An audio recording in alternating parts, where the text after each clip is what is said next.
ஒரே ஒரு ஊரில் ஒரு ராஜா இருந்தாராம். அவர் நிறைய சம்பாதிக்கணும்னு திட்டம் போட்டார். தனக்காக சம்பாதிக்கணும்னு நினைக்கல, தன்னுடைய நாட்டுக்காக சம்பாதிக்கணும் அப்படின்னு நினைச்சார். அரசாங்க கருவூலத்தில் கையிருப்பு குறைச்சலாக இருந்தது. மக்கள்கிட்ட வரி விதிச்சாகணும், வேறு வழி இல்லை. ஆனாலும் அந்த ராஜா மக்கள் கஷ்டப்படக்கூடாது அப்படின்னு நினைக்கிறவர். மக்கள் வரியையும் கட்டணும், அதே நேரத்தில் அவங்க சிரமப்படவும் கூடாது. இதுக்கு தகுந்த மாதிரி ஒரு திட்டம் போட்டார். அது பிரகாரம் என்ன பண்ணார்னா, அந்த நாட்டில் ஒரு 3 பெரிய குளங்களை தோண்டினார். அது நிறைய தண்ணீரை நிரப்புனார். அதுக்கப்புறம் எங்கேயோ தேடி பிடிச்சி 3 விதமான மீன்களை கொண்டுகிட்டு வந்தார். அந்த 3 குளங்கள்லையும் விட்டார். அதை ஒவ்வொரு குளத்துலேயும் ஒவ்வொரு விதமான மீன்கள். அந்த மீன்களுக்கு அபூர்வமான ஒரு சக்தி உண்டு. அது எப்படின்னா, அந்த குளத்தில் குளிக்க வர்றவங்களுக்கு அந்த மீன்கள் கடிக்கும் பொழுது வலி ஏற்படுறதில்ல. அதுக்கு பதிலாக மகிழ்ச்சி நிறைந்த ஒரு இனிமையான உணர்வை அவங்க அனுபவிச்சாங்க. அது எப்படின்னா, இந்த முதல் குளத்தில் இருந்த மீன்களால் கடிக்கப்படும் பொழுது ஒரு விதமான இன்ப மயக்கத்தில் திளைச்சிருக்கிறது மாதிரி உணர்வு.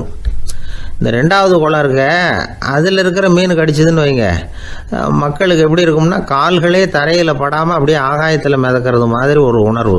அதை அனுபவிக்கிறாங்க. 3வது குளத்தில் இருக்கிற மீன் கடிச்சதுன்னா அவங்கெல்லாம் அப்படியே கோடீஸ்வரராக மாறிட்டதாக ஒரு உணர்வு. அதை அவங்களால அனுபவிக்க முடியுது. இப்படி ஒரு அபூர்வமான மீன் அது, அந்த 3 வகை. இப்படி இருந்தால் மக்கள் அந்த குளங்களில் குளிக்கிறதுக்கு ஆசைப்படாமல் இருப்பாங்களா? அதனால் கூட்டம் கூட்டமாக அலமோத ஆரம்பிச்சிட்டாங்க. ஒவ்வொரு குளத்தின் கரையிலேயும் கியூ வரிசையில் நிற்க ஆரம்பிச்சிட்டாங்க. அந்த நாட்டு மன்னர் என்ன பண்ணார்னா, ஒவ்வொரு குளத்தங்கரையிலையும் ஒரு ராஜாங்க அதிகாரியை உட்கார வச்சார். டிக்கெட்டை அடித்து கொடுத்தார். குளிக்க வர்றவங்க கிட்ட ஒரு குறிப்பிட்ட தொகையை கட்டணமாக வசூலிக்க ஆரம்பித்தார். அவ்வளோதான், அரசாங்க கருவூலம் நிரம்ப ஆரம்பிச்சுட்டுது. ராஜாங்கத்துக்கு தேவையான பணம் கிடைச்சிட்டுது. இது ஒரு கதை. இதை பற்றி என்ன நினைக்கிறீங்க? அதாவது மக்களுக்கு சுமை தெரியாமலே வரி வசூல் பண்ணுறது நல்லது தானே அப்படின்னு நினைப்பீங்க. ஆனால் இன்றைக்கும் உலகத்தில் பல அரசாங்கங்கள் இதே மாதிரி 3 குளங்களை வெட்டி வச்சுருக்குது. மக்களும் அதில் குளிச்சுக்கிட்டு தான் இருக்கிறாங்க. அது எப்படிங்கிறீங்களா? அந்த முதல் குளம் தான் சினிமா தியேட்டர். அதில் குளிக்கிறவங்க தான் ஒரு விதமான இன்ப மயக்கத்தில் திளைச்சிருக்கிறது மாதிரியான உணர்வை அனுபவிக்கிறவங்க. 2வது குளம் தான் சாராய கடை. இந்த குளத்தில் குளிக்கிறவங்க தான் கால்களே தரையில் படாமல் ஆகாயத்தில் மிதக்கிறது மாதிரி உணர்வை அனுபவிக்கிறவங்க. 3வது குளம் லாட்ரி டிக்கெட். இதில் குளிக்கிறவங்க தாங்கள் அப்படியே கோடீஸ்வரர்களாக மாறினது மாதிரி ஒரு உணர்வு, அதை அனுபவிக்கிறவங்க. இன்றைக்கி பல நாடுகள் இந்த குளங்களை பயன்படுத்திக்கிட்டு தான் வராங்க. ஒரு பூவில் வண்டு உட்காருது. அதில் இருக்கிற தேனை வண்டு எடுக்குது. இந்த சமயத்தில் அந்த பூவுக்கு வலிக்குமா? அதுக்கு வலிக்கிறது இல்லை. அந்த பூவோட மலர்ச்சியும் வளர்ச்சியும் குன்றி போகிறதும் கிடையாது. ஒரு ராஜா மக்கள்கிட்ட வரி வசூல் பண்ணும் பொழுது மக்களுக்கு சிரமமும் தெரியக்கூடாது, அதே நேரத்தை அதனால் அவங்க வாழ்க்கையும் கெட்டு போயிடக்கூடாது. அது மாதிரி வரி வசூல் பண்ணணுமா? இது காளிதாசனின் ரகுவம்சத்தில் காணப்படுகிற ஒரு கருத்து. ஒரு சின்ன குழந்தை தவறுதலாக ஒரு 25 காசு நாணயத்தை மூழ்கி விட்டுது. காசு வயத்துக்குள்ளே போயிட்டுது. அந்த குழந்தையோட தாய் உடனே குழந்தைய தூக்கிட்டு ஆஸ்பத்திரிக்கு புறப்பட்டாங்க. அப்போ அந்த பக்கமாக ஒருத்தர் வந்தார் தெருவில். என்ன விவரம்னு கேட்டார். இவங்க சொன்னாங்க, குழந்தை காசை முழுங்கிட்டுது, அதுதான் அவசரமாக ஆஸ்பத்திரிக்கு தூக்கிட்டு ஓடுறேன் அப்படின்னாங்க. அவர் சொன்னார், கவலைப்படாதம்மா, உடனே இப்படி கொடுங்க குழந்தைய அப்படின்னு கையில் வாங்கினார். ஒரு கையில் அந்த குழந்தையோட கால் 2ஐயும் பிடிச்சி தலைகீழாக தூக்கி பிடிச்சார். இன்னொரு கையால் அந்த குழந்தையோட வயத்தில் குறிப்பாக ஒரு இடத்துல அப்படியே தேடி அந்த சுட்டு விரலால் ஒரு இடத்துல பொட்டுன்னு தட்டினார்.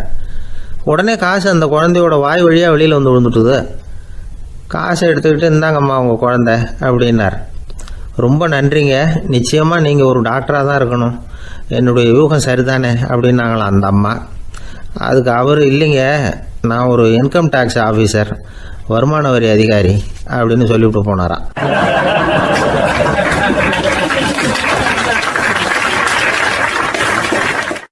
ஒரு அம்மா சொல்லுது, அதாவது கணவன் மனைவியாக இருந்துட்டு அப்புறம் விவாகரத்து வாங்கிக்கிட்டு அதுக்கப்புறம் அந்த அம்மா பேசுகிறத நேற்று தொலைக்காட்சியில் போட்டாங்க. அது என்ன சொல்லுதுன்னா, நாங்கள் கணவனும் மனைவியாக இருக்கிறப்போ எங்களுக்குள்ளே சண்டை வந்துக்கிட்டு இருந்தது, இப்போ விவாகரத்து வாங்கிட்டு இப்போ நண்பர்களாக இருக்கிறோம், இப்போ சண்டையே வர்றதில்லை எங்களுக்குள்ளே. அப்படி பாருங்கள், கணவன் மனைவியாக இருந்தப்போ சண்டை வந்து தான் விவாகரத்து வாங்கினது மறுபடியும் நாங்கள் நல்லபடியாக தான் இருக்கிறோம், ஒன்றும் எங்களுக்கு சண்டை வரல. அப்படி இருக்குது இப்போ காலம் போய்கிட்டு இருக்கு. நேற்று அப்படி ஒரு இது என் கூட வேலை பார்க்குறப்போ ஒரு அம்மா இருந்தாங்க. அவங்க எப்போதும் அவங்க வீட்டுக்காரர் படத்தையே வச்சுருப்பாங்க, கையில் பத்திரமா வச்சுருப்பாங்க. அவ்வளவு மரியாதை மதிப்புன்னு சொல்லி நாங்கள்லாம் அவங்கள பெருசாக நினைப்போம். இது எதுக்குமா அவங்க வீட்டுக்காரர் படத்தை பத்திரமா இல்லை கையிலேயே வச்சுருக்கீங்களே, ஆஃபீஸுக்கெல்லாம் எடுத்துகிட்டு வந்து வச்சு அடிக்கடி எடுத்து பார்த்துக்குவாங்க. அவ்வளவு பிரியமாக அவங்க வீட்டுக்காரர் இல்லை. ஆமாம், எனக்கு வந்து ஏதாவது பிரச்சனை வந்துவிடுதுன்னா உடனே எங்கள் வீட்டுக்காரர் படத்தை எடுத்து பார்ப்பேன். பரவாயில்லையே இப்படி ஒரு இதாக. ஆமாம், இதை பார்த்துட்டு நினச்சிக்குவேன், இதை விட பிரச்சனை வேறு என்ன இருந்துட போகுது உலகத்தில் அப்படின்னு நினச்சிக்குவேன். உடனே எனக்கு எல்லாம் போயிடும் அப்படின்ட்டு தான். அப்படி ஒரு அம்மா இருந்தாங்க, இப்போவும் இருக்காங்க, வேலை பார்த்துக்கிட்டு இருக்காங்க. அப்படிலாம் இங்கே இருக்கிற தாய்மார்கள் பெண்கள் யாராவது அப்படி கூட பண்ணலாம். எப்போதுமே உங்கள் வீட்டுக்காரர் படத்தை கையில் வச்சுக்கோங்க. அது ஒரு யோசனை, குடும்பம் குதூகலமாக இருக்கிறதுக்கு அது ஒரு யோசனை. அதே மாதிரி இவங்களும் அவங்க படத்தை வச்சுக்கலாம். வச்சுக்கிட்டு பிரச்சனை வரும்பொழுது பார்த்துக்கணும், இதை விட நமக்கு என்ன வந்துட போகுது பெருசா அப்படின்னு. அப்படி தான் இருக்கணும். குடும்பம் வந்து நல்லபடியாக இருக்கணும்னா அதுக்கு இப்போ சொல்லுவாங்க, கடவுளே வந்து ஒரு வீட்டு கணவன், வீட்டு தலைவர் கனவுல வந்தாராம். கடவுள் வந்து இது மாதிரி உன்னை விட்டுட்டு உங்கள் குடும்பத்தை ஒன்றையெல்லாம் விட்டுட்டு போக போகிறேன்னா, அதனால் ஏதாவது வர வேணும்னா கேட்டு போய் வாங்கிக்கோ அப்படின்னு கடவுள் சொன்னாராம் அந்த குடும்ப தலைவர்கிட்ட. அவருக்கு என்ன கேட்குறதுன்னு புரியல. கடவுள் வந்து விட்டுட்டு போகிறேங்கிறார், ஏதாவது வரம் கேட்டுக்கோ அப்படின்னு. நம்ம என்ன பண்ணுறது, என்ன கேட்குறதுன்னு ஒன்றும் புரியல, குழம்பிக்கிட்டு இருந்தான் அந்த ஆள் கனவுல. இப்போ கடவுள் சொன்னாரா, சரி நீ ரொம்ப குழப்பமாக இருக்க, நாளைக்கு மறுபடியும் உன் கனவுல வரேன், அதுக்குள்ளே நீ முடிவு பண்ணி வை, உனக்கு என்ன வரம் வேணுமோ கேட்டு வாங்கிக்கோ, உனக்கு வரம் கொடுத்துட்டு நான் போயிடுறேன், உன்னை விட்டுட்டு போகிறதா நான் முடிவு பண்ணிட்டேன் அப்படின்ட்டுருக்கார் கடவுள். சரி ஒரு நாள் அவகாசம் கொடுங்க, நாளைக்கு நான் அதுக்குள்ளே முடிவு பண்ணி வைக்கிறேன்ட்டு அவர் வந்தார். மறுநாள் முழிச்சுக்கிட்டு மனைவி மகன் மக்கள் எல்லோரையும் கூப்பிட்டார், குடும்பத்தில் எல்லாரையும். அப்படி வாங்க, இது மாதிரி நேற்று கனவுல வந்தார் கடவுள், நம்மளை விட்டுட்டு போக போகிறாராம், என்ன வரம் வேணும்னு கேட்டு வாங்கிங்கோ அப்படின்னு போய் சொல்லிட்டார். என்ன கேட்குறதுனா அப்படின்னு அந்த கணவன் கேட்குறான். இந்த மனைவி சொல்கிறாங்க, என் உடம்பு பூரா நகையாக இருக்கணும் அப்படின்னு கேளு அப்படின்ட்டுருக்கு. அதுக்குள்ளே அந்த பொண்ணு ஓடி வந்து, அப்படிலாம் கேட்காதப்பா கடவுள்கிட்ட, இப்போ இருக்கிற சொத்து எவ்வளோ இருக்கோ அதுபோல் இன்னொரு பங்கு வேணும்னு கேளு அப்படின்னு. அந்த பையன் வந்து அவன் வேறு சொன்னான், அவன் அது நமக்கு வந்து இது போல் ஒரு 10 பங்காவது வேணும், 2 பங்களா கார் வேணும் அப்படின்னு அவன் ஒரு லிஸ்ட்டை கொடுத்தான். இவர் என்ன கேட்குறதுன்னு முடிவு பண்ணுறதுக்குள்ள அங்கே வேலை செய்கிற அம்மா, ஒரு வயசான அம்மா வந்திருக்கு, வேலை செய்கிற அம்மா. அது வந்து சொல்லிச்சான் இவர்கிட்ட, தப்பாரு கடவுள்கிட்ட அப்படிலாம் கேட்காதப்பா, நாளைக்கு வரும்பொழுது என்ன வர வேணும்னா எங்கள் குடும்பத்தில் எல்லாரும் அன்பாக இருக்கணும், பாசமாக இருக்கணும்னு கேட்டு வாங்கிக்கோ வரத்தை. அன்பு பாசம் குடும்பத்தில் எப்போதும் நிலவணும்னு கேட்டு வாங்கிக்கோ, வேற எல்லாம் நம்ம பார்த்துக்கலான்னு அந்த பெரியம்மா சொல்லிச்சான். மறுநாள் அதே மாதிரி படுத்து தூங்கினார். கடவுள் கனவுல வந்தார். வந்து கேட்கும்பொழுது இவர் சொன்னாராம், ஐயா எனக்கு வந்து எங்கள் குடும்பத்தில் நாங்கள் கணவன் மனைவி புள்ள குட்டி எல்லாம் பாசமாக இருக்கணும், அன்பாக இருக்கணும், இதுதான் எங்களுக்கு வர வேணும் அப்படின்னு கேட்டாராம். இவர் கேட்டதும் கடவுள் வந்து தலையை சொரிய ஆரம்பிச்சிட்டாராம். ஏன் என்ன யோசிக்கிறீங்கன்னு கேட்டிருக்காரு. நீங்கள் அன்பாக பிரியமாக இருந்தீங்கன்னா அப்புறம் ஏன் நான் உங்களை விட்டுட்டு போக போகிறேன், நான் ஏற்கனவே இல்லைங்கிறதுனால தான் உங்களை விட்டு போகலாம்னு முடிவு பண்ணியிருந்தேன். இப்போ நீங்கள் ஏற்கனவே பாசமாக இருந்தீங்கன்னா நான் இனிமேல் போக மாட்டேன், அதனால் ஏன் முடிவும் மாற்றிக்க வேண்டியது தான், உங்கள் கூட தான் இருக்க போகிறேன்னாராம். இப்படி ஒரு கதை சொல்லுவாங்க. அதனால் ஒரு குடும்பத்தில் அந்தந்த உறவு முறைகள் சரியாக இருக்கிற வரைக்கும் எல்லாம் நல்லாயிருக்கும். அங்கே தான் இறைவன் வாழும் இல்லம்ங்கிறாங்களே, அதுதான் அதில் அந்த குடும்ப தலைவருங்கிறவர் கணவன் அப்படிங்கிறதுனால அவருக்கு தான் பொறுப்பு. அவருக்கு நிறைய சகிப்புத்தன்மை வேணும், கோபம் வரக்கூடாது, யார் என்ன சொன்னாலும் போகணும். சில கணவன்மார்கள் வந்து எது சொன்னாலும் மனைவி வந்து தட்டுறதில்லை. அங்கே போனால் போவாங்க, எதுக்கு போக சொல்கிறேன்னு கேட்குறதில்ல, போகிறது, இங்கே வான்னா வர்றது. திருவள்ளுவர் மனைவி இருந்தாருன்னு சொல்கிறாங்கல்ல, அது மாதிரி. அது எப்படின்னா ஒருத்தர் சொன்னார், அது அப்படி இல்லை, அதுக்கு ஒரு கதை சொன்னார். ஹிட்லர் வந்து வந்தாராம் ஒரு தடவை, ஒரு பெரிய கப்பல் மேலே, கப்பலுடைய மேல் தளத்தில் ஹிட்லர் வந்துக்கிட்டு இருக்கார்.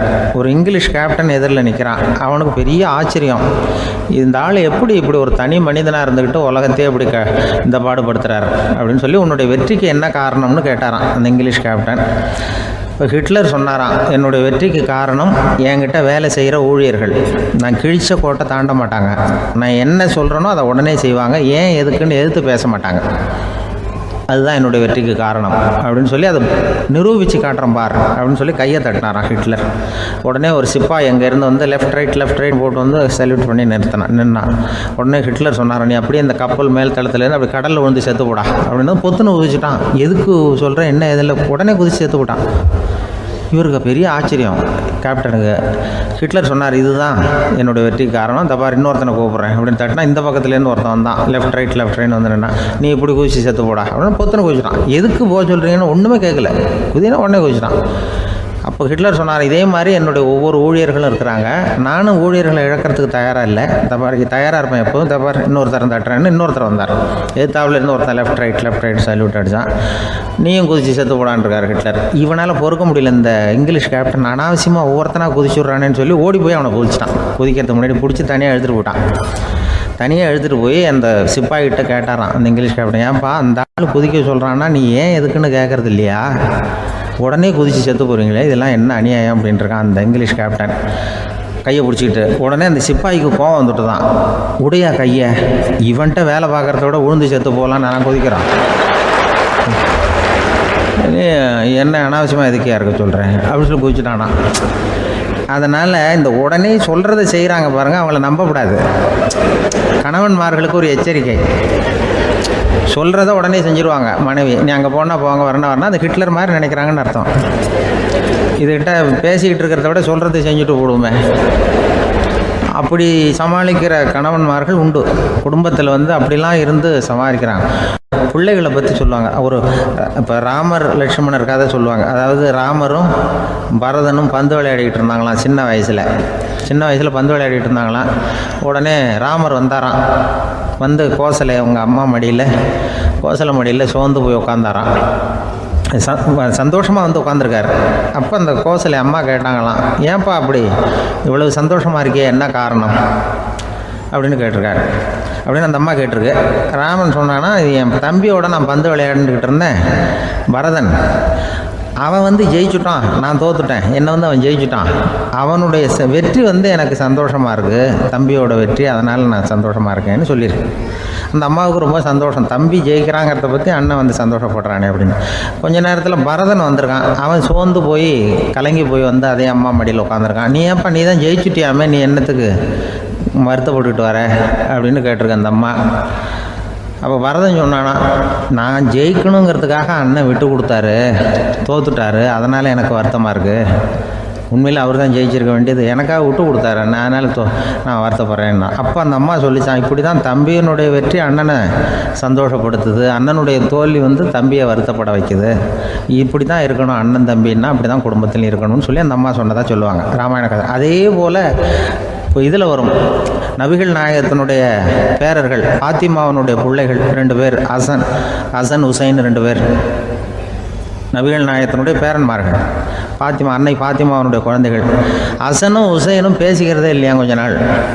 இந்த அம்மாவுக்கு அதை பார்க்குறாங்க, ஏதோ அண்ணன் தம்பிக்குள்ளே ஏதோ தகராறு போல் இருக்கு, ஏன் பேசிக்க மாட்டேங்கிறாங்க அப்படின்னு சொல்லி அந்த பிள்ளைகளை கூப்பிட்டு வச்சு அந்த அம்மா புத்தி சொல்லிச்சான். இந்த பாருப்பா, நீ வந்து அண்ணன் தம்பிக்குள்ளே இது மாதிரி இருக்கக்கூடாது, உங்கள் பாட்டனார் ஒரு புத்திமதி சொல்லியிருக்காரு, உனக்கு தெரியுமா, ஒரு முஸ்லீம் இன்னொரு முஸ்லீமோடு 3 நாட்களுக்கு மேல் பேசாமல் இருந்தால் அது அவனை கொலை செய்வதற்கு ஒப்பாகும் அப்படின்னு நபிகள் நாயகம் சொல்லியிருக்கார், தெரியுமா உனக்குன்னு அந்த அம்மா சொல்லிச்சான்.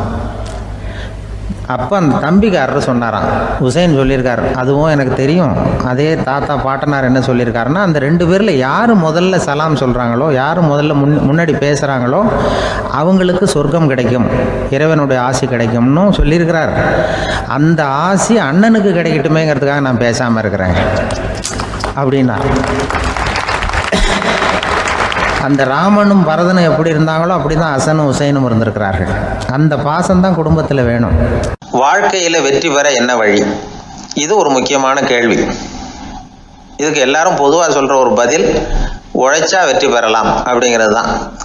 வாழ்க்கையில் வெற்றி பெற உழைப்பு மட்டும் இருந்தால் போதாது, நேர்மையும் வேணும் அப்படிங்கிறார் பால் ஹாஃப்மேன். இவர் யார் தெரியுமா? இவர் ஒரு பெரிய பொருளாதார நிபுணர். 2வது உலகப் போர் முடிஞ்ச சமயம் அப்போ இவர் அமெரிக்காவின் நிதி ஆலோசகராக இருந்தார். தன்னுடைய வாழ்க்கையில் நடந்த பழைய நிகழ்ச்சி ஒன்று அவர் சொன்னார். இளம் வயசில் படித்து முடித்ததும் அவர் வேலை தேடிக்கிட்டு இருந்தாராம். அப்போ ஒரு கால்நடை வைத்தியர்கிட்ட போய் வேலை கேட்டிருக்காரு. இவர் அங்கே போன சமயத்தில் அந்த டாக்டர் தன்னுடைய பழைய கார் ஒன்றை விற்பனை செய்யறதுக்காக வேற ஒருத்தர்கிட்ட பேரம் பேசிக்கிட்டு இருந்தார். வாங்க வந்தவர் இவர்கிட்ட அந்த காரை பற்றின விவரம்லாம் கேட்டுக்கிட்டு இருந்தார். கார் நல்ல நிலைமையில் இருக்குமா அப்படிங்கிற கவலை அவருக்கு. எல்லா விவரங்களையும் கேட்டுக்கிட்டு அவர் கடைசியாக சொன்னார், டாக்டர், இந்த காரை நீங்களே என்னுடைய ஊருக்கு ஓட்டிட்டு வர வேண்டியது. கார் எந்த ரிப்பேரும் ஆகாமல் என்னுடைய ஊருக்கு சேர்ந்துட்டுதுன்னா அங்கேயே நான் பணம் கொடுத்து இந்த காரை வாங்கிக்கிறேன் அப்படின்னார். நம்ம கார் அவ்வளோ தூரத்துக்கு வழியில் எந்த கோளாறும் இல்லாமல் போய் சேருமா அப்படிங்கிற சந்தேகம் டாக்டருக்கு. அவர் என்ன செஞ்சார் தெரியுமா? தன்கிட்ட வேலை கேட்டு வந்திருந்த இளைஞர் பால் ஹாஃப்மேனை கூப்பிட்டார். அவர்கிட்ட சொன்னார், இதை பாருப்பா, இந்த காரை நீ அவருடைய ஊர் வரைக்கும் நல்லபடியாக ஓட்டிகிட்டு போய் சேர்த்துட்டீங்கன்னா உனக்கு நான் வேலை கொடுத்து விட்றேன். அது மட்டும் இல்லை, காரு விற்கிற தொகையில் கமிஷனும் கொடுக்குறேன், என்ன சம்மதமா அப்படின்னு கேட்டார். ஹாஃப்மேன் யோசனை பண்ணார். அதுக்கப்புறம் சரின்னு சொல்லி சம்மதிச்சார். கொஞ்ச நேரத்தில் அவரும் கார் வாங்க வந்தவரும் புறப்பட்டாங்க. இவர் ரொம்ப சிரமப்பட்டு வழியில் எங்கேயும் நிறுத்தாமல் காரை ரொம்ப சாமர்த்தியமாக ஓட்டிகிட்டு போய் சேர்த்துட்டார். இவரை அழைச்சிக்கிட்டு வீட்டுக்குள்ளே போனார். அப்புறம் கேட்டார், இதை பாருப்பா, இப்போ சொல்லு, இந்த காரோட நிலைமை இப்போ எப்படி இருக்கு?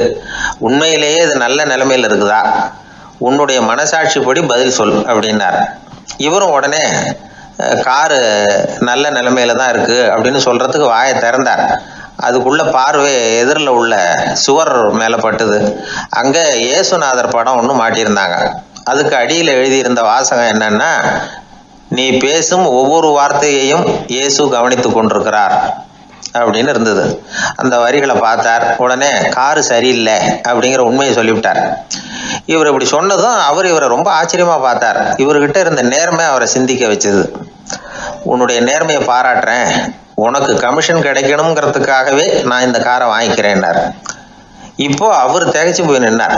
மறுபடியும் அவர் சொன்னார், நீ காரை ஓட்டிட்டு வரும்பொழுதே உன்னுடைய திறமையை பார்த்தேன், உனக்கு விருப்பம் இருந்தால் நீ என்கிட்டயே வேலைக்கு சேர்ந்துடலாம் அப்படின்னார். பால் ஹாஃப்மேன் அவர்கிட்ட வேலைக்கு சேர்ந்தார். படிப்படியாக முன்னேறினார். கடைசியில் பார்த்தீங்கன்னா அமெரிக்காவுடைய நிதி ஆலோசகராக ஆனார். அதுக்கப்புறம் அவர் அந்த பழைய சம்பவத்தை எப்பவும் மறக்கறதில்லை, அடிக்கடி சொல்றது உண்டு.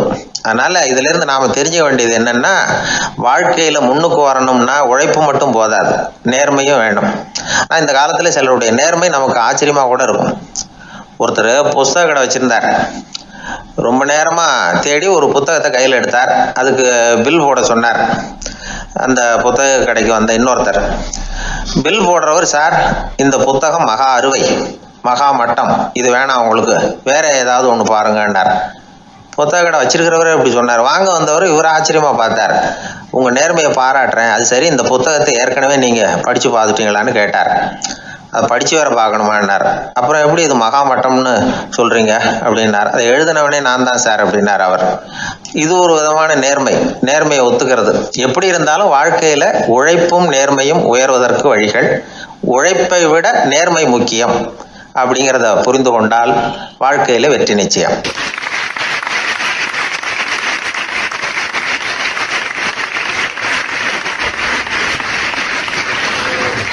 ஒரு பூங்கா, அங்க ஒருத்தர் நின்றுட்டு இருக்கிறார். நின்றுகிட்டே ஏதோ ஆழ்ந்த யோசனையில இருக்கிறார். அந்த பக்கமா இன்னொருத்தர் வந்தார். இவரை கவனிச்சார். என்ன யோசனைன்னு கேட்டார். எப்படி எழுந்திருக்கிறதுன்னு யோசனை பண்ணிட்டு இருக்கிறேன்னாரு அவர். கேட்டவருக்கு ஒரு மாதிரி ஆயிட்டுது. ஏற்கனவே நின்றுகிட்டு இருக்கிற ஒருத்தர் எப்படி எழுந்திரிச்சு நிற்கிறதுன்னு யோசிக்கிறாருன்னா அது ஆச்சரியம் தானே. அதுக்கப்புறம் இவர் யோசிக்க ஆரம்பிச்சார். என்ன இவர் இப்படி பேசுறாரு அப்படின்னு.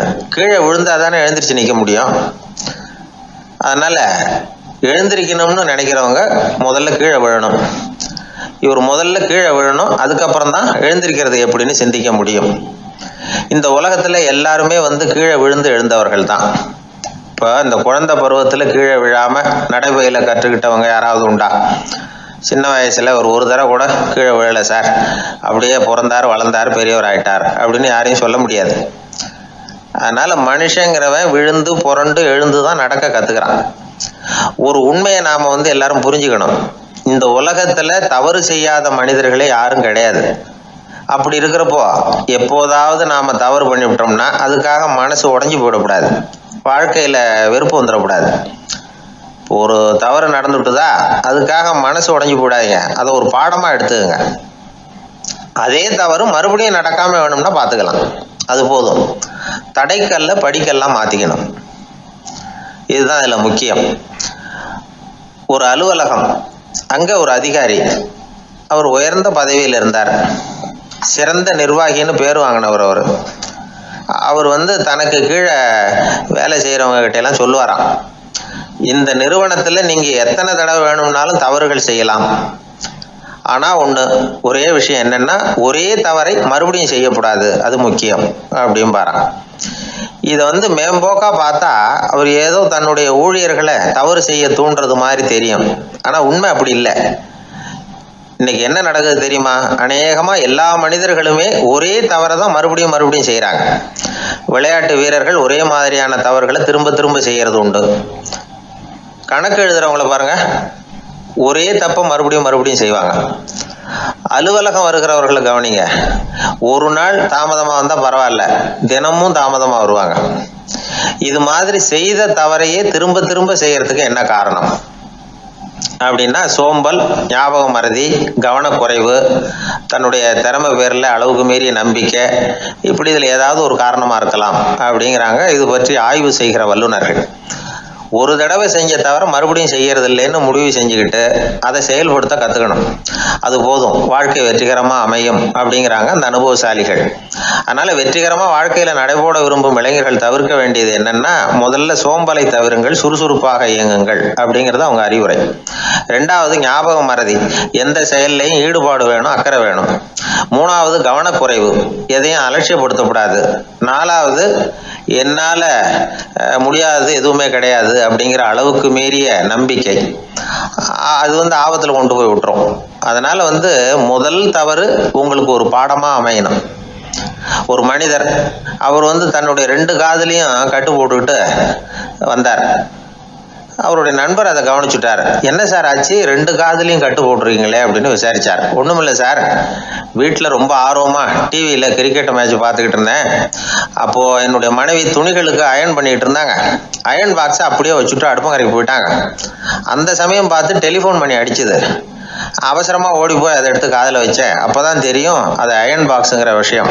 சூடாக இருந்ததா, சுட்டு விட்டுது அப்படின்னாரு. ஒரு காது சரி சார், 2 காதும் ஏன் அப்படி ஆச்சு அப்படின்னு கேட்டார். அதே ஆள் மறுபடியும் ஃபோன் பண்ணா சார் அப்படின்னாரு. இவர் எவ்வளவு தூரம் யோசிச்சிருப்பார் பாருங்க. அதனால ஒரு தவறு மறுபடியும் நடக்கக்கூடாது, முதல் தவறு உங்களுக்கு ஒரு பாடமாக அமையட்டும் அப்படிங்கிறது தான் இதுல இருந்து நாம தெரிந்து கொள்ள வேண்டிய கருத்து. அதனால தவறுகள் அதெல்லாம் தடைக்கெல்லாம் நினைக்க வேண்டாம், படிக்கெல்லாம் நினைப்போம். அப்படி நினைச்சோம்னா வாழ்க்கையில வெற்றி நிச்சயம்.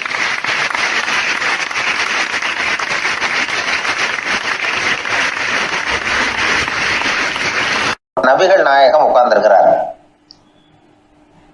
அந்த சமயம் அம்மா அங்க வர்றாங்க. அவங்க கையில திராட்சை பழ கொத்து, அதை கொண்டுகிட்டு நபிகள் கிட்ட கொடுக்குறாங்க. சாப்பிடுங்க அப்படின்னு சொல்லி ரொம்ப அன்பா வேண்டிக்கிறாங்க. நபிகள் நாயகமும் ரொம்ப பிரியமா அதை வாங்கிட்டார். அதுக்கப்புறம் அதை சாப்பிட ஆரம்பிச்சார். நபிகள் நாயகம் மதீனாவில் தங்கி இருந்தப்போ இது மாதிரி நிறைய பேர் பழங்களையும் தின்பண்டங்களையும் கொண்டுட்டு கொடுக்கறது வழக்கம். நபிகள் நாயகம் என்ன பண்ணுவார்னா அதெல்லாம் வாங்குவார்.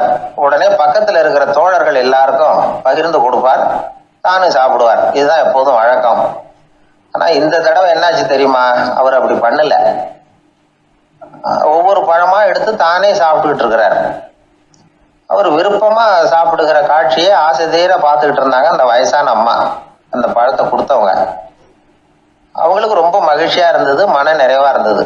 நாம ஆசையா கொண்டுகிட்டு கொடுக்குற பழத்தை நபிகள் நாயகம் இவ்வளவு பிரியமா சாப்பிடுறாரு அப்படின்னு நினைச்சு ரொம்ப சந்தோஷப்பட்டாங்க. அதுக்கப்புறம் அங்க இருந்து அவங்க புறப்பட்டு போயிட்டாங்க. அந்த அம்மா போனதுக்கு அப்புறம் பக்கத்துல இருந்த தோழர்கள் பேச ஆரம்பிச்சாங்க. ஏன்னா அவங்களுக்கு சந்தேகம், இன்னைக்கு வித்தியாசமா நடந்துகிட்டாரே அப்படின்னு. அண்ணலே, எது உங்களுக்கு வந்தாலும் எங்க எல்லாருக்கும் கொடுத்துட்டு தான் நீங்க சாப்பிடுவீங்க. இன்னைக்கு மட்டும் நீங்க அப்படி செய்யலையே, எல்லா பழத்தையும் நீங்களே சாப்பிட்டீங்களே, அதுக்கு என்ன காரணம் அப்படின்னு கேட்டாங்க. இப்படி கேட்கறதுனால நாயகம் அதை தப்பா புரிஞ்சுக்க மாட்டார் அப்படிங்கிறது அவங்களுக்கு தெரியும். யாரும் எதையும் அவர்கிட்ட கேட்கலாம், அப்படி கேட்கறதுக்கு உரிமை உண்டு. இந்த ஜனநாயக முறைகளுக்கு அவர்கள் கொடுத்த மரியாதை இது. தோழர்களின் கேள்விக்கு நபிகள் பதில் சொல்ல ஆரம்பிச்சார். நண்பர்களே, அந்த அம்மா ரொம்ப பிரியமா அந்த பழங்களை என்கிட்ட கொண்டுகிட்டு வந்து கொடுத்தாங்க. முதல்ல ஒரு பழத்தை எடுத்து வாயில போட்டு பார்த்தேன். அது ரொம்ப புளிப்பா இருந்தது, சாப்பிடுறது ரொம்ப கஷ்டம். உங்ககிட்ட யாருக்காவது அதை கொடுத்துருந்தா அதுல வாயில போட்டதும் புளிப்பு தாங்காம முகம் சுழிச்சிருப்பீங்க. அதை அந்த அம்மா பார்த்துட்டாங்கன்னா வருத்தப்பட்டிருப்பாங்க. ஆசையா கொண்டுகிட்டு வந்து நமக்கு கொடுத்துருக்குறாங்க. அவங்க அன்பான மனசை நோகடிக்கிறதுக்கு நான் விருப்பப்படலை. அதனால முகம் சுளிக்காம சாப்பிடணுமேங்கிறதுக்காகத்தான் அந்த பழங்கள் பூராவே நானே சாப்பிட்டுட்டேன் அப்படின்னு புன்முறுவலோட பதில் சொன்னாராம் நபிகள் நாயகம். இன்னொருத்தர் மனசு புண்படக்கூடாதுங்கிறதுக்காக புளிப்பையும் இனிப்பா ஏற்றுக்கொள்ளுகிற பண்பாடு இருக்கு பாருங்க, அது ஒரு பெரிய நாகரிகம். அது எல்லாருக்கும் சுலபமா வந்துடாது. நல்லா இருக்கிற பழத்தையே என்ன இவ்வளவு மோசமா இருக்குன்னு சொல்லுகிறவர்கள் தான் நம்ம கிட்ட அதிகம். இந்த காலத்துல இல்வாழ்க்கையில இந்த நாகரிகத்தை சில பேர் கடைபிடிக்கிறது உண்டு. நல்லா இருக்க இல்லையோ முகம் சுளிக்காம சாப்பிடுவாங்க. ஏன்னு கேட்டா, எதுக்காக சார் வீண் வம்பு, ஏதோ நமக்குன்னு கொடுத்து வச்சது அவ்வளவுதான் அப்படின்னு நினைச்சுக்கிட்டு போக வேண்டியது தானே அப்படிம்பாங்க. இவங்கெல்லாம் கூட ஒரு விதத்துல பண்பாடு தெரிஞ்சவர்கள் தான். ஒரு ஆளு ஊரெல்லாம் சுத்தி விட்டு கடைசியில அழுத்து போய் ஒரு ஹோட்டலுக்குள்ள நுழைஞ்சானான். ரொம்ப களைப்பா இருந்தது அவனுக்கு.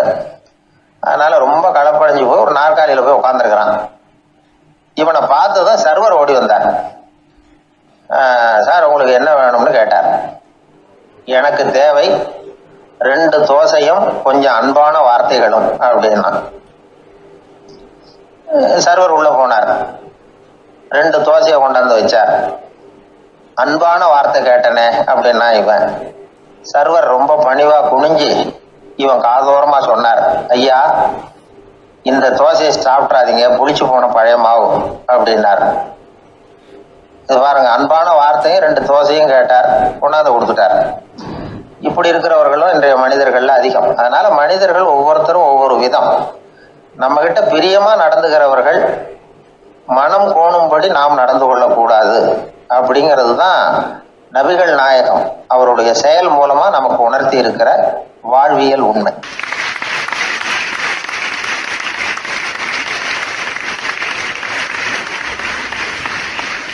மனித நேயம்ங்கிறத பற்றி சொல்லுவாங்க. மனித நேயம் ஏன்னா ஒரு கணவன் கணவனாக இருக்கணும், மனைவி மனைவியாக இருக்கணும். ஒரு மனுஷன் இன்னைக்கு மனிதனாக இல்லை, மனித நேயம் குறைஞ்சி போச்சு. எது குடும்ப உறவுகள்லாம் ரொம்ப மாறி போச்சுன்னு சொல்கிறேன். இப்போ நாகரிகத்தில் அப்படி தான் இருக்குது. ஒரு இதில் ஒருத்தன் என்ன பண்ணியிருக்கிறான், ஒரு சின்ன பையனை கொண்டு வந்தானா. ஒரு சின்ன பையன் பக்கத்தில் இருக்கான். ஒரு பெரியவர் கேட்டிருக்காரு, யாருப்பா அந்த பையன் அப்படின்னு கேட்டிருக்காரு. இவன் சொன்னான்னா, இந்த பையன் எனக்கு தூரத்து உறவுன்னு இருக்கான்.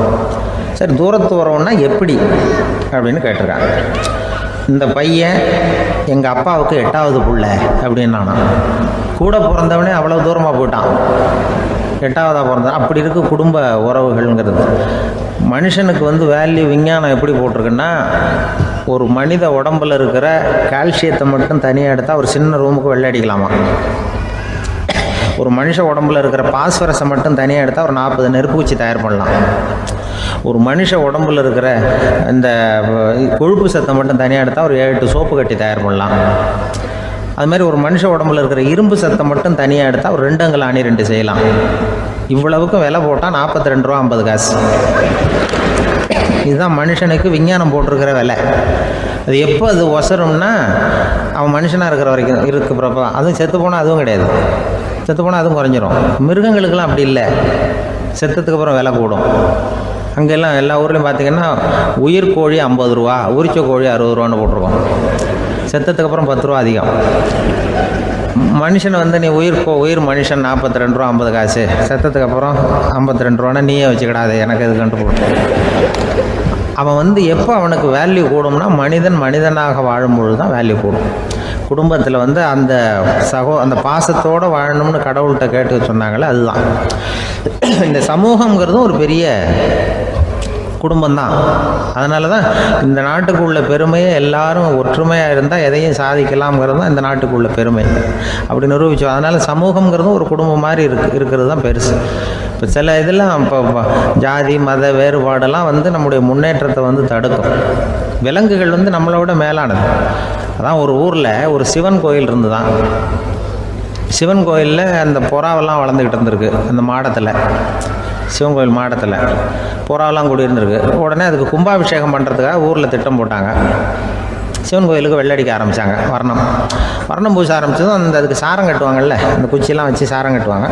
உடனே இந்த புறாவெல்லாம் என்ன பண்ணிச்சான், இனிமேல் நம்ம இங்கே வெள்ளை அடிக்கிறாங்க, கும்பாபிஷேகம் வருது, நம்ம இங்கே குடியிருக்க முடியாது, எதிர்த்தாப்புல எங்கே போகலான்னு பார்த்துருக்கு. இந்த உயரம் கோபுரத்தில் இருந்த புறாவெல்லாம் எதிர்த்தாப்புல ஒரு மாதா கோயில் இருந்திருக்கு, சர்ச்சு. அங்கே சில மாடங்களில் புறாவெல்லாம் இருக்குது, சில மாடம் இருக்குது. உடனே நம்மளாம் அங்கே போடும் கொஞ்சம் காலத்துக்குன்னு எல்லாம் புறப்பட்டு இந்த மாதா கோயிலுக்கு போயிடுது. அங்கே போனால் அங்கே இருக்கிற புறாவோடு சேர்ந்து இதுவும் குடியிருந்துட்டுருக்கு. கொஞ்ச நாள் என்னாச்சு, அங்கே கிறிஸ்மஸ் வந்துட்டுது. கிறிஸ்மஸ் வந்ததும் சரி இங்கேயும் வெள்ளடிக்க ஆரம்பிக்கிறாங்க. நம்ம மறுபடியும் எங்கடா போகிறதுன்னு பார்த்தா அங்கே இருக்கிற புறாவோட சேர்ந்து இதுவும் சேர்ந்து நேராக ஒரு பள்ளிவாசல் இருந்தது. எதுக்கு அங்கே இருக்கிற மாடத்தில் போய் அங்கே குடியேறிட்டுது எல்லாம். அங்கே போனால் அங்கே ரமலான் மாதம் வந்து ரம்ஜானுக்காக அதையும் புதுப்பிக்க ஆரம்பித்தாங்க. இது என்ன பண்ணுறதுன்னு சொல்லி இந்த 3 செட்டு புறாவும் சேர்ந்து என்ன பண்ணிச்சு, எங்கே போகலான்னு பார்த்தா மறுபடியும் அதுக்குள்ளே இந்த சிவன் கோயிலில் கும்பாபிஷேகம் முடிஞ்சு போச்சான். முடிஞ்சிருக்கு, அங்கே போடுவோம் எல்லாருன்னு சொல்லி எல்லா புறாவும் அந்த சிவன் கோயிலுக்கு வந்துட்டுது. அங்கே போய் மாடத்தில் அதை குடியிருந்துட்டுது.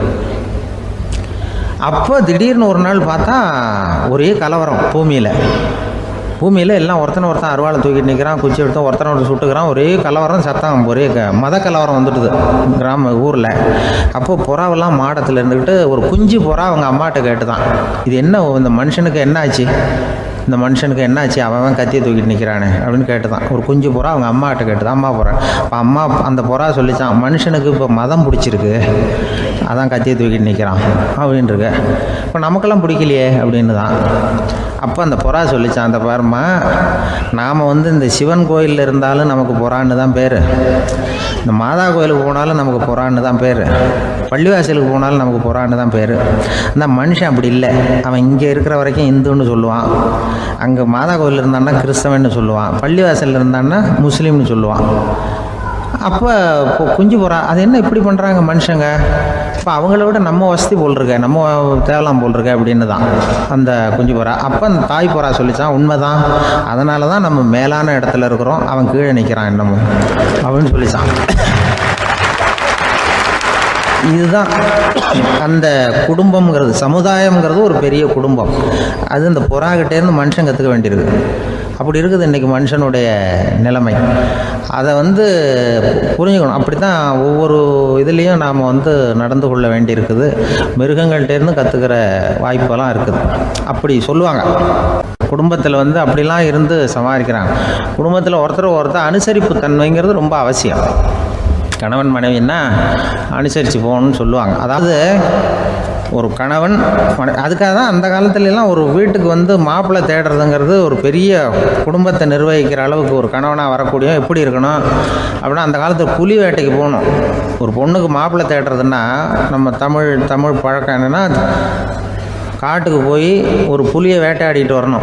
அந்த புலி பல்லு அல்லது நகத்தை கொண்டுட்டு வரணும் அந்த இளைஞன்.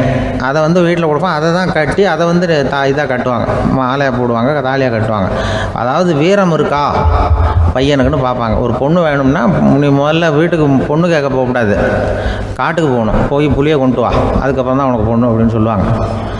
இப்போவெல்லாம் ஏன் போகிறது இல்லைன்னா, இப்போலாம் ஒருத்தனை வந்து காட்டுக்கு போய் புலிப்பல் கொண்டு வான்னா புலி தான் மாப்பிள்ளையாக வரும்.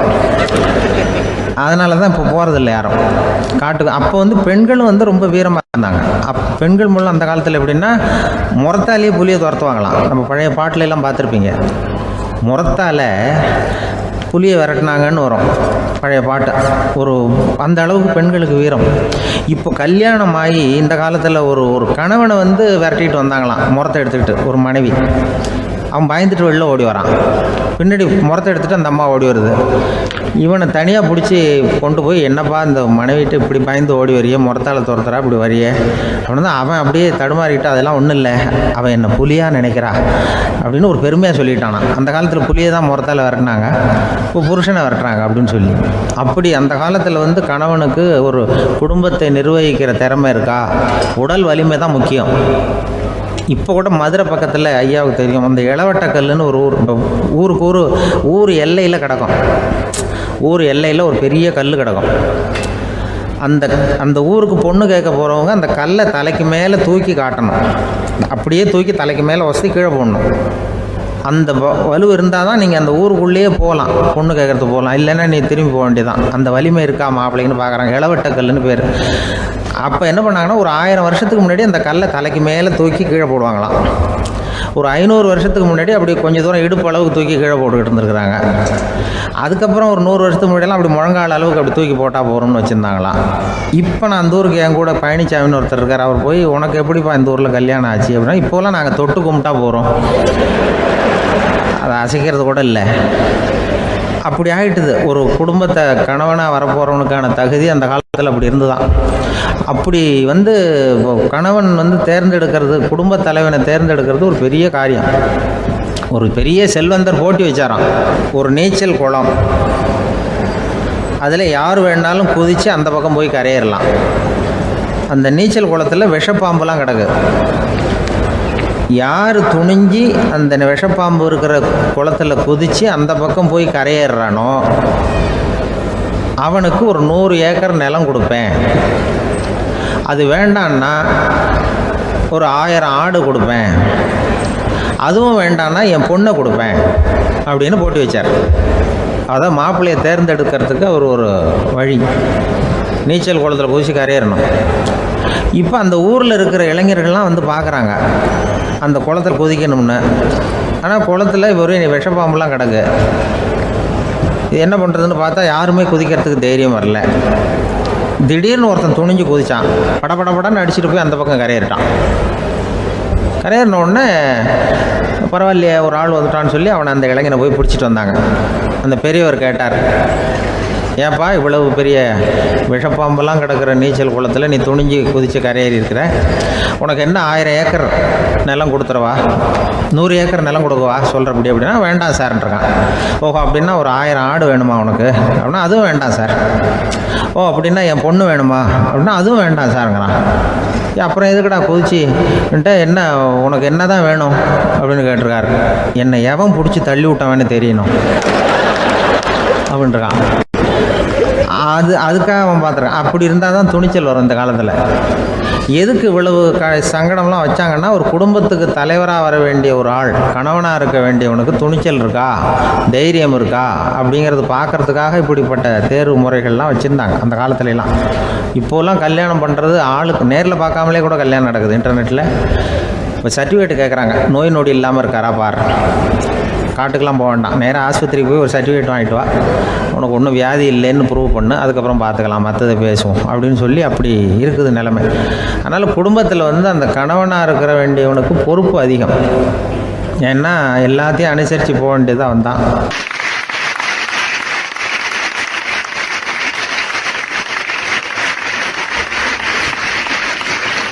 ஒரு ஆள் இருந்தார். விலங்குகள் பேரில் அவருக்கு ரொம்பவும் பிரியம். அதனால் தன்னுடைய வீட்டில் ஒரு நாயை வளர்த்தார்.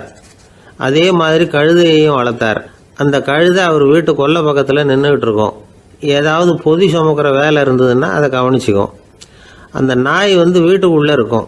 நாய்க்கு அந்த வீட்டில் ராஜ உபசாரம் தான். அதுக்கு அந்த வீட்டில் ஏகப்பட்ட மரியாதை. குளிக்கிறதுக்கு தனியாக சோப்பு, 2 வேளையும் பால், பிஸ்கட்டு, மத்தியானம் சாப்பாடு. அதுக்கு ஏதாவது உடம்பு சரியில்லைன்னா உடனே ஆஸ்பத்திரி வைத்தியம். ரொம்ப கொடுத்து வச்ச நாய். அந்த வீட்டு தலைவர் வெளியில் அப்படியே நடைப்பயிற்சி போனால் கூடவே இதுவும் போகும். அவர் மட்டும் தனியாக எங்கேயாவது வெளியில் போயிட்டு வந்தால் வீட்டுக்கு வந்த உடனே அந்த நாய் அவர்கிட்ட ஓடி வரும். அப்படியே எழும்பி முன்னங்கால் 2ஐயும் அவர் தோள் மேலே போட்டுக்கும். அவர் சிரிச்சுக்கிட்டே தலையில் செல்லமாக தட்டுவார். அவர் ஈஸி சேரில் சாஞ்சிக்கிட்டு டிவி பார்ப்பார், பேப்பர் படிப்பார். அப்போலாம் அந்த நாய் அவருடைய காலடியில் படுத்துக்கும். அப்போ கூட அவர் தலையை செல்லமாக தடவி கொடுப்பார். அந்த நாய் படுக்கிறதுக்குன்னே ஒரு மெத்தை, சில சமயம் அது அங்கே இருக்கிற மேஜை நாற்காலி மேலே கூட ஏறி விளையாடும், சோஃபாவில் ஏறி உட்காந்துக்கும். இவ்வளவு செல்வாக்காக வளர்ந்தது அந்த நாய். இதையெல்லாம் அந்த கழுதை பார்த்துக்கிட்டே இருக்குது கொல்லை பக்கத்தில் இருந்து. பார்த்துட்டு அது யோசிக்க ஆரம்பிச்சுதான், என்ன இது, இந்த வீட்டில் நாம தான் கழுதையாக உழைக்கிறோம், பொதி சுமக்கிறோம், நமக்கு ஒரு நல்ல சாப்பாடு கிடையாது, படுக்கை கிடையாது, ஒரு நாளாவது நம்ம தலையையோ முதுகையோ தடவி கொடுத்தது கிடையாது. ஆனால் அந்த நாய் இந்த வீட்டுக்காக ஒரு துரும்ப கூட அசைச்சதில்லை. அதை போய் இந்த வீட்டில் உள்ளவங்க இப்படி தலையில் வச்சு தாங்குறாங்களே அப்படின்னு யோசிச்சுதான் அந்த கழுதை. ரொம்ப நேரம் யோசிச்சுவிட்டு அதுக்கப்புறம் ஒரு முடிவுக்கு வந்திருக்குது. சரி, இனிமேல் நாமளும் அந்த நாய் மாதிரியே நடந்து பார்ப்போம், அது மாதிரியே பிஹேவ் பண்ணுவோம், அப்போவாவது நமக்கும் அந்த மரியாதை கிடைக்குதா பார்க்கலாம் அப்படின்னு ஒரு திட்டம் போட்டுது மனசுக்குள்ள. உடனே அந்த திட்டத்தை செயல்படுத்தவும் ஆரம்பிச்சுது. அதாவது அந்த வீட்டில் அந்த நாய் என்னென்ன செய்யுதோ அதையெல்லாம் இதுவும் செய்ய ஆரம்பிச்சுட்டுது. அந்த வீட்டு எஜமான் எங்கேயோ வெளியில் சுற்றிவிட்டு ரொம்ப அசந்து போய் வீட்டுக்கு திரும்பி வந்துக்கிட்டு இருந்தான். உடனே இந்த கழுதை என்ன பண்ணுச்சு தெரியுமா, அவங்ககிட்ட ஓடி போச்சு. ஓடி போய் அந்த நாய் என்ன பண்ணுமோ அது மாதிரியே பண்ணிச்சு. அதாவது அந்த ஆள் தோல் மேலே தன்னுடைய முன்னங்கால் ரெண்டையும் தூக்கி போட்டு விடுது. அந்த ஆள் பயந்து போயிட்டான். அவனுக்கு ஒன்றும் புரியல, இது ஏன் இப்படி பண்ணுதுன்னு கொஞ்சம் ஒதுங்கி நின்னான். இது அவனை சுற்றி சுற்றி வருது, நாய் மாதிரி வாழை ஆட்டிக்கிட்டே சுற்றி சுற்றி வருது கழுதை. அவன் கிடுகிடுன்னு வீட்டுக்குள்ளே ஓடினான், இதுவும் பின்னாடியே ஓடிச்சு. அங்கே போய் நாய் மாதிரி மேஜை நாற்காலி மேலே ஏறி குதித்து விளையாட ஆரம்பிச்சுட்டுது. சோஃபாவில் ஏறி உட்காருது, மேஜையில் இருந்த சாமான்லாம் கீழே விழுந்து உடையுது. கழுதை மேஜை மேலே ஏறி குதிச்சா என்னத்துக்கு ஆகும்? அந்த ஆள் பார்த்தான், சரி இந்த கழுதைக்கு என்னமோ ஆயிட்டுது அப்படின்னு முடிவு பண்ணான். ஒரு நல்ல கயிறாக பார்த்து கொண்டான்னா அது கால்லையும் கழுத்துலையும் கட்டினான். தரன்னு இழுத்துட்டு போனான். அடித்து கொல்லை பக்கத்தில் கட்டி போட்டுட்டான். அண்ணன் ஆகாரம் எதுவுமே கொடுக்கல, பட்னி போட்டுட்டான். இப்போ அந்த கழுதை யோசனை பண்ணி பார்க்குதான், என்ன இது, நம்ம எஜமானுக்கு இன்னைக்கு என்ன ஆயிட்டுது இப்படி? அந்த நாய் பழகிறது மாதிரி தானே நாமளும் பழகணும். ஆனால் இந்த மனுஷன் நாயை அடிக்கலை, ஆனால் நம்மளை அடிக்கிறான், இப்படி கொண்டாந்து கட்டி போட்டானே, என்ன காரணமாக இருக்கும் அப்படின்னு யோசனை பண்ண ஆரம்பிச்சுட்டு தான் அந்த கழுதை. எதுக்கு இந்த கதைன்னா, இது மாதிரியே நாம கூட சில சமயம் யோசிக்கிறது உண்டாம். இயல்புலேருந்து மாறி நடக்க ஆரம்பிச்சிட்டோம்னா பல சமயங்களில் இப்படி யோசிக்கிறது மாதிரி தான் ஆகிடும். அதனால தான் ஒரு மனுஷன் எப்படி நடந்துக்கணுமோ அப்படி நடந்துக்கிட்டாதான் நமக்கு மரியாதை. வெறி நாய் கடிச்சுட்டா மனுஷன் அது மாதிரியே ஆகிடுறான் பார்த்தீங்களா, அவனோட இயல்பு மாறி போடுது. ஒருத்தனை பார்த்து இன்னொருத்தன் கேட்டானா, வெறி நாய் ஒன்று உன்னை கடிச்சுட்டா நீ என்ன பண்ணுவே அப்படின்னு கேட்டிருக்கான். நான் உடனே பேப்பரும் பேனாவும் கேட்பேன் நானா இவன். ஏன் உயில் எழுதுறதுக்கான்னு கேட்டிருக்கான் அவன். இல்லை, நான் யாரையெல்லாம் கடிக்கணும்னு ஒரு லிஸ்ட்டு தயார் பண்ணணும்ல, அதுக்காக அப்படின்னு நானும்.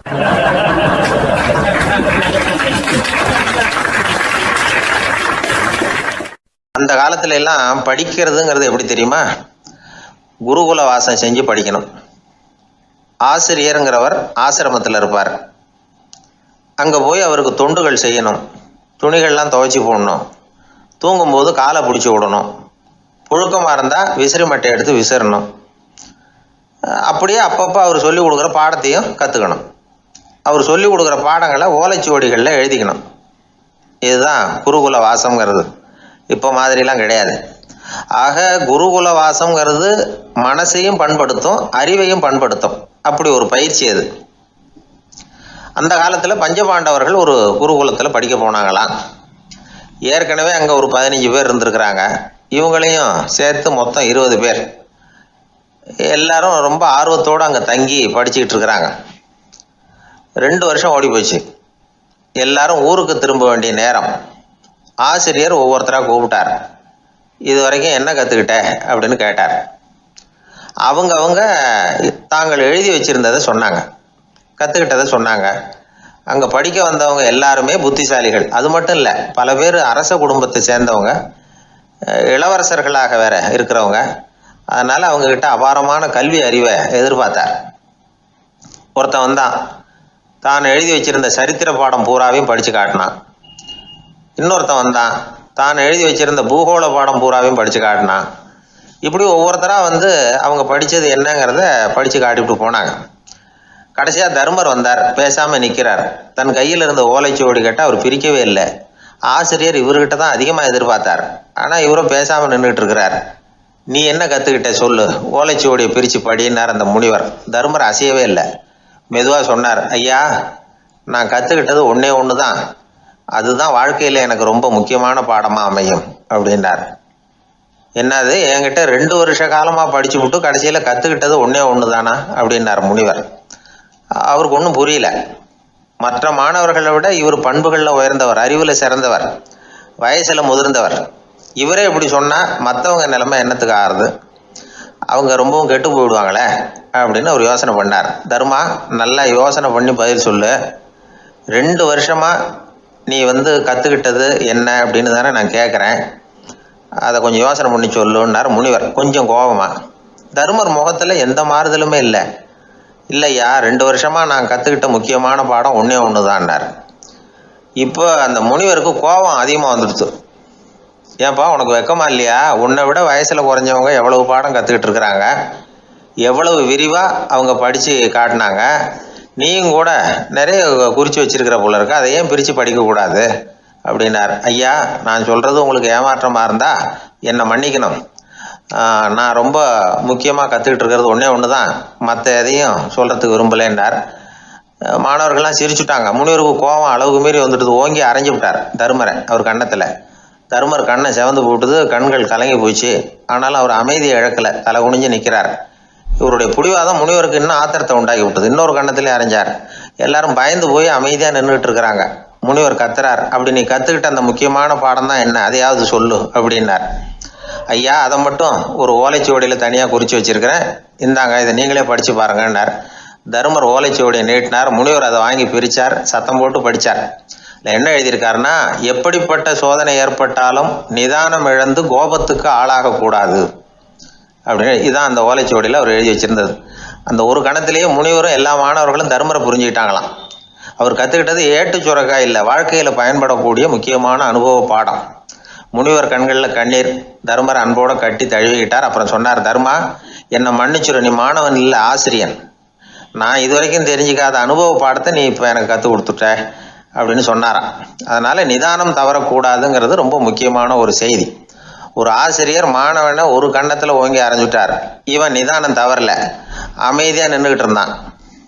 அவர் ஒரு தடவை அரைஞ்சதும் எப்படி உன்னால் நிதானம் தவறாமல் இருக்க முடிஞ்சுது அப்படின்னு கேட்டாங்க நண்பர்கள். அவன் சொன்னான், நான் நிதானம் தவறி இருந்தா எங்கள் வாத்தியார் இன்னொரு கன்னத்துலேயும் அரைஞ்சிருப்பார், அது அதை விட பலமாக இருக்கும், அதனால தான் நான் அப்படி இருந்தேன் அப்படின்னு நானா. ஆக நாம் தெரிந்து கொள்ள வேண்டியது, வாழ்க்கையில் நிதானம் தவறாமல் இருக்க வேண்டும். அதுதான் வெற்றியின் ரகசியம்.